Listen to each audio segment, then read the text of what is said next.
哦哟，下午有一点闷，可不可以来一点音乐啊？你不是有订阅 YouTube Music 吗？哈，好是好，不过不过什么？我现在在看的韩剧还没有看完啊。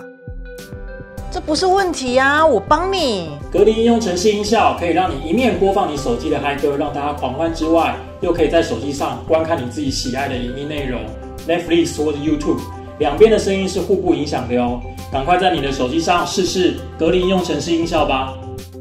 点选音效与震动，点选隔离应用程式音效，